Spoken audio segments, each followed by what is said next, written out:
உன்னாலே என்னாலும் என் ஜீவன் வாழுதேன்.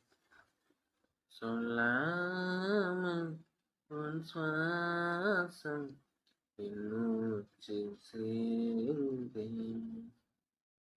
உன் கைகள் கோர்க்கும் ஓர் நொடி, உன் கண்ணின் ஓரம் நீர் துளி